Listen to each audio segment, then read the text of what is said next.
हाल के दिनों में राष्ट्रीय जनता दल छोड़कर जदयू में शामिल हुए 5 विधायकों के टिकट पर पेंच फंसता दिख रहा है। ये पांचों विधायक पिछली बार भारतीय जनता पार्टी के उम्मीदवारों को हराकर विधानसभा पहुंचे थे। हरिभजन को ओटन लगे कपास। फिलहाल इस मुहावरे का मजा बिहार की राजनीति ले रही है। हुआ ये कि बीजेपी के प्रदेश अध्यक्ष डॉक्टर संजय जायसवाल ने साफ कह दिया कि बीजेपी अपनी सीट पर अपना ही उम्मीदवार उतारेगी। समय आएगा तब फैसला होगा। भाजपा अपनी सीटों पर भाजपा के उम्मीदवारों को ही ला। बस हरिभजन को आए लोग कपास ओटने लगे। दे दनादन फोन की घंटियां बजने लगी। जो टिकट कल तक निकट दिख रहा था वही अब विकट होने लगा। जेडीयू ने दे दनादन आरजेडी विधायकों को तीर वाला झंडा थमाया है।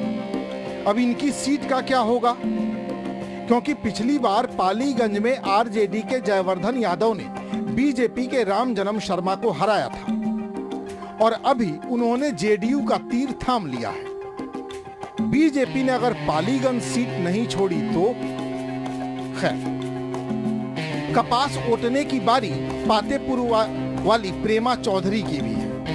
पिछली बार इन्होंने भी लालटेन की रोशनी से कमल की आंखें चौधियां दी थी और अब तीरंदाजी के लिए मैदान में उतरी ही थी कि कमल ने मैदान में कीचड़ भर दिया। निकट वाला टिकट विकट होता दिख रहा है। पिछले विधानसभा चुनाव में कायघाट में आरजेडी के महेश्वर यादव ने बीजेपी की वीणा देवी को, केवटी में आरजेडी के ही फराज फातमी ने बीजेपी के अशोक यादव को और सासाराम में आरजेडी के अशोक कुशवाहा ने बीजेपी के जवाहर प्रसाद को हराया था। अब ये सारे लोग भी जेडीयू में ही हैं और जेडीयू का बीजेपी के साथ गठबंधन है और बीजेपी के प्रदेश अध्यक्ष कह रहे हैं कि उनकी पार्टी अपनी सीट छोड़ेगी नहीं। बस हो गया खेल। वैसे टेंशन की कोई बहुत जरूरत है नहीं। आला कमान कल्चर वाली पार्टियों में प्रदेश अध्यक्ष तो होते ही हैं बस बयान देते रहने के लिए। समय आएगा तब फैसला होगा।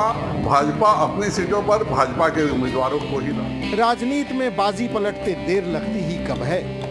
बीजेपी ने जिस नेता का डीएनए खराब बताया था वही नेताजी बस एक बार बीजेपी के शाह से बतिया लें। बस देखिएगा कैसे एक झटके में अध्यक्ष जी के सुर बदल जाएंगे। Bureau report, AB news.